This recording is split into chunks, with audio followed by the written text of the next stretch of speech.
Channel Balkhali, সমগ্র বলখালি জুড়ে।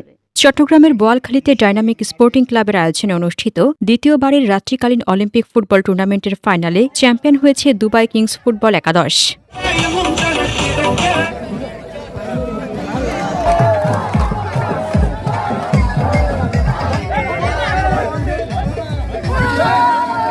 শুক্রবার রাতে উপজেলার পশ্চিম গোমদণ্ডী পৌরসভার ৮ নং ওয়ার্ডের একটি মাঠে জমজমাট পরিবেশে অনুষ্ঠিত হয় টুর্নামেন্টের ফাইনাল ম্যাচ। খেলায় দুবাই কিংস ফুটবল একাদশের মুখোমুখি হয় রকিবউদ্দিন শাহ ফুটবল একাদশ। খেলার নির্ধারিত সময়ে কোনো দল গোলের দেখা না পাওয়ায় ম্যাচটি গড়ায় ট্রাইবেকারে। সেখানে স্নায়ুচাপ সামলে জয় নিশ্চিত করে দুবাই কিংস, অর্জন করে চ্যাম্পিয়ন হওয়ার গৌরব। টুর্নামেন্টটিতে মোট ২৮টি দল অংশ নেয়। ফাইনাল খেলা উপলক্ষে আয়োজিত অনুষ্ঠানে পৌরসভার সাবেক মেয়র হাজী আবুল কালাম আবুর সভাপতিত্বে প্রধান অতিথি হিসেবে উপস্থিত ছিলেন মোহাম্মদ ইমদাদ এরশাদ।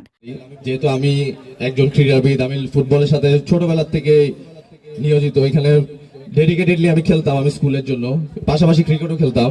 তো ফুটবল থেকে আমাদের অনেক কিছু শেখার আছে। প্রথমত এখানে যে ডিসিপ্লিন যে জিনিসটা আছে, যেটা আমাদের লাইফের সবার দরকার, এই জিনিসটা আমরা ফুটবল থেকে একদম ফার্স্ট হ্যান্ড আমরা শিখতে পারি।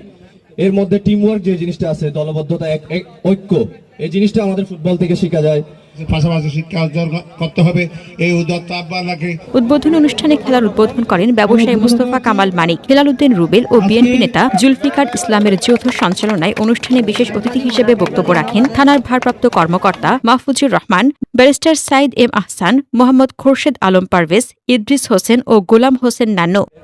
এখানে সবাইকে আবারও বলতে চাই যে যেন আপনারা যেন সবসময় খেলাধুলার সাথে লেগে থাকেন। এটাই আপনাদেরকে সামনে ইনশাল্লাহ আরো উজ্জ্বল ভবিষ্যৎ গড়ে আনবে। উনি একটা ছোট্ট শট দিয়ে ওপেনিং এর সময় কিন্তু গোল করছেন, তার মানে শুরুটা কিন্তু খুব সুন্দর হবে, এটা বোঝা যায়। এমপি সাহেবের পুত্র সুদূর ঢাকা থেকে আপনাদের এই প্রোগ্রামকে সাকসেসফুল করার জন্য এসেছেন। পুরো টুর্নামেন্ট জুড়ে ছিল দর্শকদের ব্যাপক উপস্থিতি ও উৎসবমুখর পরিবেশ।